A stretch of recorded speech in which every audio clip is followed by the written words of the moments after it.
আজ আমরা নবম শ্রেণীর গণিত বইয়ের প্রথম অধ্যায় প্রাত্যহিক জীবনের সেট এই সেটের প্রথম অধ্যায়টা থেকে আজকে শুরু করব। একটু আজকে ক্লাসের ধারণা নেব সেটের কি আছে, সেট কি এটা ধারণা নেব। তো দেখো আমাদের প্রথম পেজে যেটা রয়েছে সেটা হচ্ছে এই অভিজ্ঞতায় তুমি শিখতে পারবে। এই অভিজ্ঞতায় তুমি কী কী শিখতে পারবে? সেটের ধারণা, সেটের প্রকারভেদ, সেটের অপারেশন, ভেনচিত্র, কার্তেশীয় গুণজ, সেটের প্রয়োগ। এর বাইরে এর মধ্যে থেকে আমরা আমাদের বেসিক ব্যাপারগুলো একটু আমলে আনার চেষ্টা করব। তো দেখো প্রথমে যেটা রয়েছে আমরা একটি সুন্দর ছবি দেখতে পাচ্ছি। প্রথম ছবিটা হচ্ছে মৌমাছির আর দ্বিতীয় ছবিটা হচ্ছে পিঁপড়ার।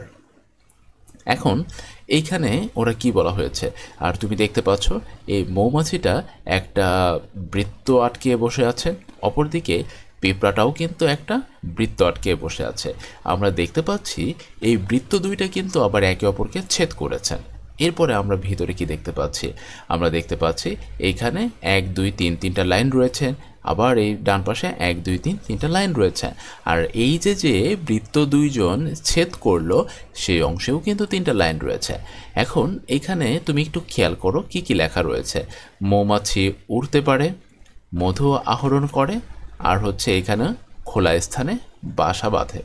আর অপরদিকে এইখানে যেটা রয়েছে, যেটা কমন বৃত্তে নেই, সেটা হচ্ছে হেঁটে চলাফেরা করে, শিকারী প্রাণী, গর্তে বাসা বাঁধে। আর দেখো এদের মাঝখানে দুইজনের কমন যেটা, সেটা হচ্ছে 6টা পা আছে, দলে বসবাস করে, রানী দ্বারা নিয়ন্ত্রিত। তো এই হচ্ছে অবস্থা। এখন এইটাকে না আমরা সামনের ক্লাসগুলোতে শিখব। এটাকে বলা হয় হচ্ছে ভেনচিত্র। এখন এই ভেনচিত্রের মাধ্যমে কি দেখো, এইখানে তুমি যে মৌমাছির বৃত্তটাকে দেখতে পাচ্ছ, এই মৌমাছির বৃত্তটার মধ্যে মোট 6টা বৈশিষ্ট্য রয়েছে। অপরদিকে পিঁপড়ার যে বৃত্তটা দেখতে পাচ্ছ, এই পিঁপড়ার বৃত্তেও কিন্তু মোট 6টা বৈশিষ্ট্য রয়েছে। আচ্ছা, এই 6টা বৈশিষ্ট্যের মধ্যে আমরা দেখতে পাচ্ছি 3টা বৈশিষ্ট্য এই মৌমাছি এবং পিঁপড়ার কমন রয়েছে। সেই 3টাকেই দেখো এই 2টা কমন জায়গার মধ্যে নিয়ে নেওয়া হয়েছে। ঠিক আছে, এটাই হচ্ছে ভেনচিত্রের বৈশিষ্ট্য। তো চলো সামনে আমরা আগাতে থাকি। তো এইখানে অপরদিকে দেখা যাচ্ছে যে আমাদের ক্লাসের ম্যাডাম কি করছেন, ক্রীড়া, দলগত ক্রীড়া, একক ক্রীড়া, সাংস্কৃতিক প্রতিযোগিতা, এটা নিয়েও একটা ভেনচিত্র তৈরি করেছেন। এরপর এখন আমরা চলে যাব পরবর্তী পেজে। এইখানে যেটা রয়েছে, প্রতিটি শ্রেণীতে উত্তীর্ণ হবার সময় তোমাদের এক সেট বই দেওয়া হয়। অষ্টম শ্রেণীতে যখন উত্তীর্ণ হয়েছিলে তোমাকে যে বইয়ের সেট দেওয়া হয়েছিল তাতে কি কি বিষয়ের বই ছিল নিজের ফাঁকা ঘরে লেখো। তো এখানে আমরা সম্পূর্ণ লেখার সময় সাকুল্য হবে না, আমরা অল্প অল্প করে লিখব। তো এখন আমরা এখানে লিখছি হচ্ছে আমাদের ছিল হলো বাংলা বই, বাংলা, তারপর ছিল হচ্ছে ইংরেজি, তারপর ছিল হচ্ছে গণিত, তারপর ছিল হচ্ছে ধরো একটা বিজ্ঞানের একটা নাম লিখি, হ্যাঁ বিজ্ঞান, এরকম ছিল 5টা। অপরদিকে তারপরটা কি আছে একটু মনে করে দেখো, শেষ যখন রং পেন্সিল ব্যবহার করেছিলে তোমার রং পেন্সিলের সেটে কি কি রং ছিল। তো এখন আমরা সবগুলো না লিখে আমরা লিখলাম হচ্ছে সাদা, লাল, হলুদ,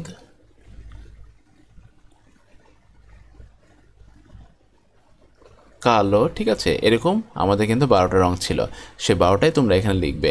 আর এখানে বইয়ের সেট যেটা সেটা সম্পূর্ণটাই লিখবে। আচ্ছা, এরপরে দেখো কি বলা হয়েছে, তোমরা অনেকে নিশ্চয় ক্রিকেট খেলতে বা দেখতে পছন্দ করো। নিচে একটি ক্রিকেট খেলার সরঞ্জামের একটা ছবি দেওয়া আছে। এখন এখান থেকে এই নামগুলা এখন আমরা বললাম হচ্ছে প্রথমে ব্যাট, তারপর বললাম হচ্ছে গ্লাভস,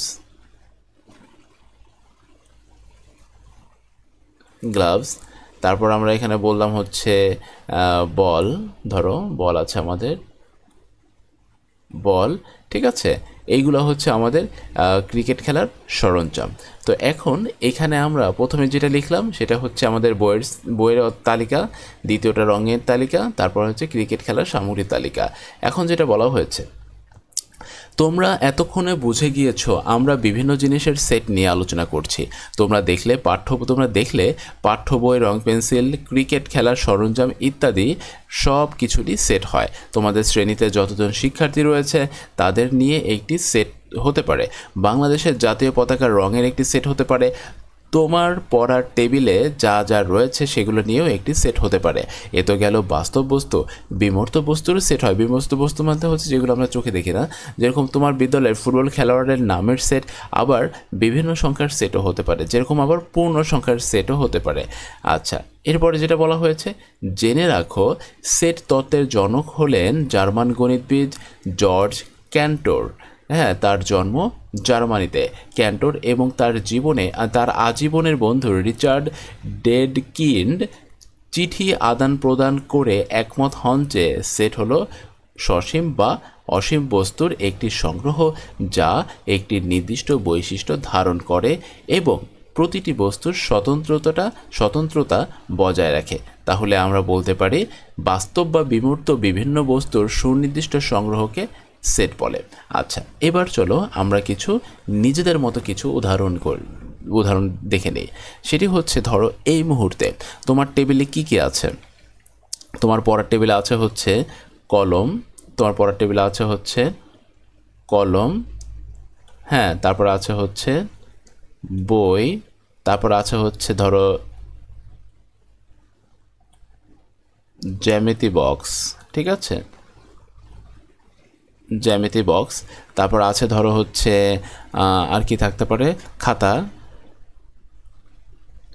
তারপর ধরো একটা টেবিল ঘড়ি আছে, ছোট্ট একটা টেবিল ঘড়ি আছে।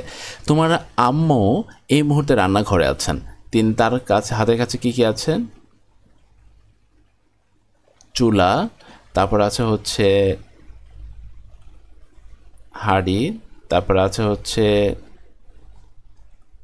কড়াই, তারপর আছে হচ্ছে ধরো চামচ, তাই না? আচ্ছা, তো দেখো এখন প্রথমে তুমি যে তালিকাটা দেখতে পাচ্ছ, এই তালিকার সবার মধ্যে কিন্তু একটা কমন বৈশিষ্ট্য রয়েছে। অপরদিকে এই নিচের তালিকারও সবার মধ্যে একটা কমন বৈশিষ্ট্য রয়েছে, যেখানে কিন্তু লেখা আছে বস্তু স্বতন্ত্রতা বজায় রাখে, সেটা নিয়ে আমি কথা বলছি। ঠিক আছে, একটা কমন বৈশিষ্ট্য রয়েছে এখানে। কি এদের প্রত্যেককে যদি তুমি দেখো তাহলে তুমি বলবা কলম, বই, জ্যামিতি বক্স, খাতা, ঘড়ি, এরা তো আমাদের পড়ার টেবিলে থাকে, আমাদের পড়াশোনার সরঞ্জাম। অপরদিকে তুমি যখন চুলা, হাঁড়ি, কড়াই, চামচ এগুলো দেখো, তখন কি না তুমি বলো আচ্ছা এটা আমাদের রান্নাঘরে থাকে, এগুলো আমাদের রান্নার সরঞ্জাম। ঠিক তেমনিভাবে আমি যদি বলি মাশরাফি, বললাম হচ্ছে মাশরাফি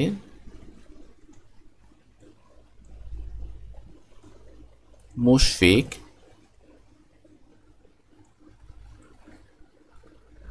সাকিব,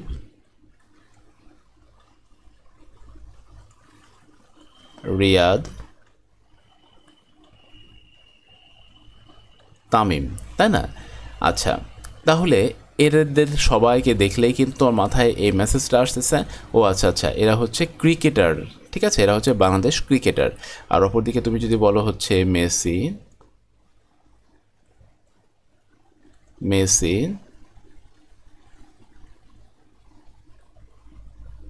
রোনালদো,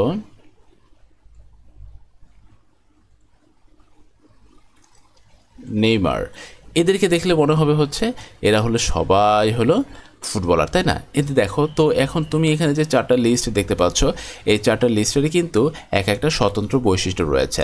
তো এই বৈশিষ্ট্যগুলোর কারণে এদের সবাইকে কিন্তু ইন্ডিভিজুয়ালি এদের সবাইকে বলা হচ্ছে একটা সেট। ঠিক আছে, তো এখন আমাদের সংজ্ঞাতে যেটা বলা হয়েছে, বাস্তব বা বিমূর্ত বিভিন্ন বস্তুর সুনির্দিষ্ট সংগ্রহকে সেট বলে।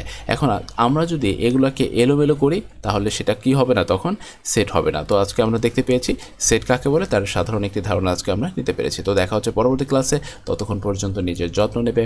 আল্লাহ হাফেজ।